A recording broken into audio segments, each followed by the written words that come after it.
যখন একজন মহান দিনের মেহনতকারী পৃথিবী থেকে বিদায় নিয়ে চলে যায় তখন আকাশ বাতাসও কাঁদে। আলহাজ আসলাম সাহেব রহমতুল্লাহ আলাইহির এই চিরবিদায় পুরো উম্মাহার জন্য এক অপূরণীয় ক্ষতি। তিনি আমাদের জন্য যে দ্বীনি আমানত রেখে গেছেন তা কি আমরা রক্ষা করতে পারব? এক মহান দায়ীর বিদায় বেলার এই হৃদয়স্পর্শী বার্তা শুনতে পুরো ভিডিওটি সম্পূর্ণ দেখুন। বিসমিল্লাহির রহমানির রহিম, আলহামদুলিল্লাহি রাব্বিল আলামিন, ওয়াল আকিবাতু লিল মুত্তাকিন, ওয়াস সালাতু ওয়াস সালামু আলা সাইয়্যিদিল আমবিয়া ওয়াল মুরসালিন ওয়া আলা আলিহি ওয়া আসহাবিহি আজমাইন, আম্মা বা'দ। میرے انتہائی قابل احترام بزرگوں، دوستوں، عزیز ساتھیوں، اللہ رب العزت نے انسانوں کو دنیا کے اندر مختصر سی زندگی دے کر عظیم الشان مقصد آخرت کی ہمیشہ ہمیشہ کی ابدی زندگی کی تیاری کے لیے بھیجا ہے۔ یہ دنیا کی مختصر سی زندگی یہ دارالامتحان ہے۔ جو شخص اس دنیا کی زندگی میں اپنے آپ کو، اپنی زندگی کو، اپنی صلاحیتوں کو، اپنی جوانی کو، اپنی توانائیوں کو اللہ تعالیٰ کی طرف سے دی ہوئی ان ساری نعمتوں کو جتنا دین پر لگائے گا اور دین کی محنت پر لگائے گا، اللہ رب العزت اتنا اس بندے سے خوش ہوں گے، راضی ہوں گے، اور اسے دنیا میں بھی چمکائیں گے، آخرت میں بھی چمکائیں گے۔ اور جو شخص دھوکے میں رہے گا اور اپنی پوری زندگی اپنی مرضی کے مطابق گزارتا رہے گا اور احکامات کو اور اللہ تعالیٰ کے دین کو پسے پش ڈال دے گا تو دنیا کی زندگی بھی تنگ ہوگی اور آخرت کی زندگی میں بھی ہمیشہ ہمیشہ ناکام رہے گا۔ اللہ رب العزت نے یہی بات سمجھانے کے لیے دنیا کے اندر ہر دور میں، ہر زمانے میں لوگوں کو سمجھانے کے لیے اور دنیا کے دھوکے سے نکالنے کے لیے انبیاء علیہم الصلاۃ والسلام کو مبعوث فرمائے۔ انبیاء علیہم الصلوات والتسلیمات لوگوں کے دلوں پر آ کے محنت کیا کرتے ہیں۔ سب سے بنیادی چیز دین کے اندر وہ یقین ہے، دل کا رخ ہے۔ بنی ہوئی تمام چیزوں سے اپنے دلوں کو، رخ کو ہٹانا اور بنانے والے اللہ رب العزت کی طرف اپنے دل کے رخ کو پھیر لینا، یہ سب سے بنیادی فریضہ اور سب سے بنیادی ذمہ داری۔ جتنا یقین درست ہوگا اب اتنے اعمال اور احکامات پر چلنا آسان ہوگا، اور یقین میں کمی کمزوری ہوگی تو احکامات کے اندر بھی کمزوریاں پیدا ہوں گی۔ اللہ رب العزت نے ہمیں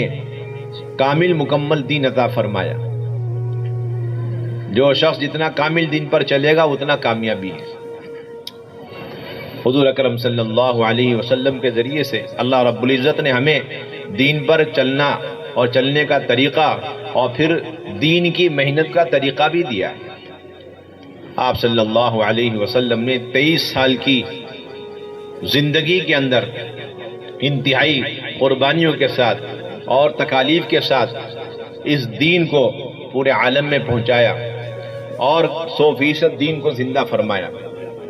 پھر محنت کرتے کرتے آپ صلی اللہ علیہ وسلم دنیا سے تشریف لے گئے۔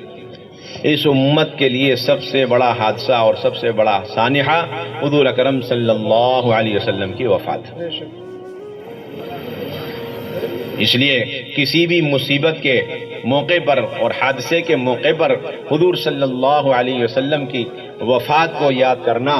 یہ مصیبت کو ہلکا کر دیتا ہے۔ اس کے بعد اس امت کے لیے جو حادثہ ہے وہ حضور اکرم صلی اللہ علیہ وسلم کے لائے ہوئے سنت و شریعت پر عمل کرنے والے اور دین کی محنت کرنے والے دین کے داعی علماء کرام ان کا دنیا سے اٹھ جانا یہ امت کے لیے عظیم الشان حادثہ اور خسارہ ہے۔ اللہ رب العزت نے ہر دور میں، ہر زمانے میں اپنے دین کے داعی پیدا کیے جن کی زندگیاں نمونہ تھیں،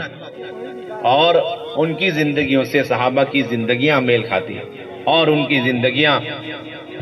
دین کے حیات کے لیے اور پورے عالم میں دین کے پھیلنے کا ذریعہ ہوتا ہے۔ اللہ رب العزت نے ہر دور میں، ہر زمانے میں ایسے بندے پیدا فرمائے۔ حضرت مولانا الیاس صاحب رحمۃ اللہ علیہ کے ذریعے سے اللہ رب العزت نے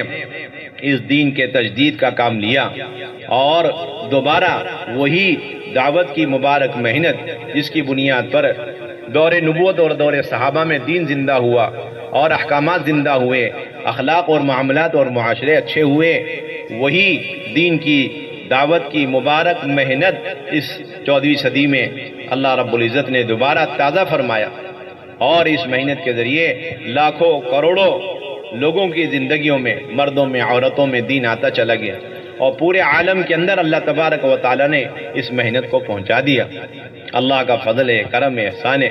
بنگلے والی مسجد حضرت نظام الدین سے اللہ رب العزت نے یہ حضور والی فکر اور حضور والی محنت کو چلایا،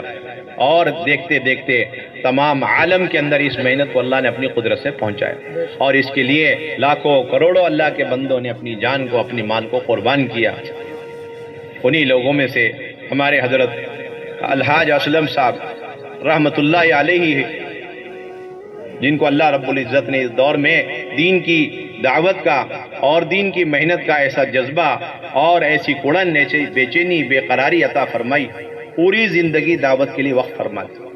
کسی کے لیے کوئی عذر نہیں، کوئی اس دور میں، اس فتنے کے زمانے میں، غفلت کے زمانے میں اب یہ کہہ نہیں سکتا، کہنے کی گنجائش نہیں کہ ہم دین کی محنت کیسے کریں۔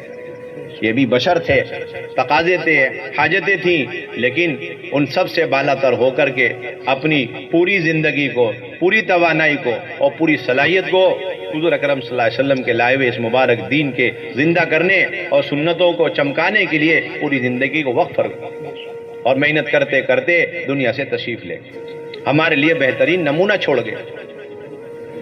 یہ حادثہ ایک خاندان کا نہیں اور ایک علاقے کا نہیں، بلکہ یہ پورے امت مسلمہ کے لیے بڑا حادثہ ہے، بڑا سانحہ ہے، اور اس وقت مرحوم کے لیے سب سے زیادہ خوشی اور سب سے بڑا ایصال ثواب یہ ہے کہ انہوں نے دین کی جس محنت کے سلسلے میں اپنی پوری زندگی کو کھپایا اور لگایا، ہم سب کی اور خصوصاً اس علاقے والوں کی اور خصوصاً خاندان والوں کی اجتماعی ذمہ داری ہے کہ اس فکر کو اور اس محنت کو لے کر کے پورے عالم میں ہم جائیں۔ پوری زندگی یہی فرماتے رہے کہ مسجدوں کو آباد کریں اور مسجدوار جماعت قائم کریں، پیدل 4 جماعتیں بنائیں اور پورے عالم میں جائیں۔ اس لیے ہماری بھی بنیادی ذمہ داری اس دعوت کی مبارک محنت کو جو حضرت نظام الدین سے اللہ تبارک و تعالی نے چلایا، اس محنت کو لے کر پورے عالم میں جانا ہے۔ پورا مجمع اس کا عزم ارادہ کرے، ہر سال 4 مہینے لگانے ہیں اور ہر مہینے کے 10 دن لگانے ہیں، اور اپنی مسجدوں کو 24 گھنٹے آباد کرنا ہے، اور اپنے خواتین، اپنے بچوں کو بھی دین پر لانے کے لیے اپنے گھروں کے اندر بھی اعمال دعوت کو قائم کرنا، اس لیے کہ اللہ رب العزت نے یہ اجتماعی ذمہ داری ہمیں عطا فرمائی۔ ہر ایک کو یہ حکم ہے کہ اپنے آپ کو اور اپنے اہل و عیال کو جہنم کی آگ سے بچائے۔ ہر ایک کو اللہ تعالیٰ کی طرف سے یہ حکم ہے اپنے آپ کو، اپنے اہل و عیال کو جہنم کی آگ سے بچائیں، اور اس کا واحد راستہ یہ ہے کہ ہم امر بالمعروف نہی عن المنکر کریں اور اللہ کے راستے کی نقل و حرکت کریں۔ حضور اکرم صلی اللہ علیہ وسلم کی زندگی سے یہ سبق بھی اس امت کو ملا ہے کہ محنت ہوتی رہی تو دین زندہ رہا، اور جب بھی محنت چھوٹی ہے تو پھر بے دینی عام ہوتی چلی گئی۔ حضور صلی اللہ علیہ وسلم کی وفات کے وقت آپ صلی اللہ علیہ وسلم نے اس امت کو کیا نصیحت اور وصیت فرمائی، یہ ہم سب کے لیے عبرت کا مقام ہے۔ آپ صلی اللہ علیہ وسلم آخری تک سکرات کے عالم میں بھی عبادت کی اور نماز کی تلقین فرماتے رہے، اور حقوق اللہ کے ساتھ حقوق العباد کی ادائیگی کی ترغیب اور فکر دلاتے رہے، اور پھر یہ حقوق اللہ اور حقوق العباد کا جو مجموعہ دین ہے، اس دین کو پورے عالم میں قائم کرنے کے لیے اللہ کے راستے میں جماعت روانہ کرنے کی، حضرت اسامہ کی جماعت کو روانہ کرنے کی ترغیب اور تاکید فرماتے رہے، آخر تک فرماتے رہے انفذوا جیش اسامہ الصلاۃ الصلاۃ وما ملکت ایمانکم انفذوا جیش اسامہ، نماز کا اہتمام رکھو اور باندیوں کے حقوق کو ادا کرو، اور اسامہ کی جماعت کو روانہ کرو، اسامہ کی جماعت کو روانہ کرو۔ حضور اکرم صلی اللہ علیہ وسلم آخری لمحے تک اس دین کو باقی رکھنے اور پورے عالم میں پہنچانے کے لیے اللہ کے راستے میں حضرت اسامہ کی جماعت کو روانہ کرنے کی ترغیب دیتے دیتے تشریف لے گئے۔ یہ بتلا دیا کہ یہ کام کرتے کرتے مرنے کا ہے، مرتے مرتے کرنے کا ہے، یہ کوئی وقتی کام نہیں ہے، عارضی کام نہیں ہے، بلکہ موت تک پوری زندگی کرنے کا ہے۔ چنانچہ حضرت ابو بکر رضی اللہ تعالیٰ عنہ نے حضور صلی اللہ علیہ وسلم کی وفات کے موقع پر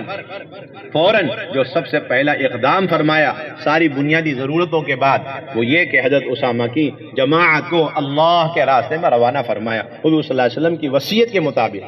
اور یہاں تک کہ حضرت ابو بکر رضی اللہ تعالیٰ عنہ فرمایا کرتے تھے حضرت عمر رضی اللہ تعالیٰ عنہ سے اپنی آخری حیات میں کہ اگر میں اس موقع پر حضرت اسامہ کی جماعت کو روانہ نہ کرتا اور کسی بھی دینی دنیا کی مصلحت کی وجہ سے اس جماعت کو روک دیتا تو پھر اللہ تعالیٰ ناراض ہو جاتے اور اللہ تعالیٰ کا عذاب نازل ہو جاتا۔ اس لیے داعی کی موت بھی دعوت ہوتی ہے، داعی کی موت بھی دعوت ہوتی ہے۔ اس لیے سارا مجمع عزم ارادے کرے، انشاءاللہ 4 مہینے لگائیں گے، یہیں سے پیدل نقد اللہ کے راستے میں جانے کے ارادے کریں۔ کون کون تیار ہے انشاءاللہ؟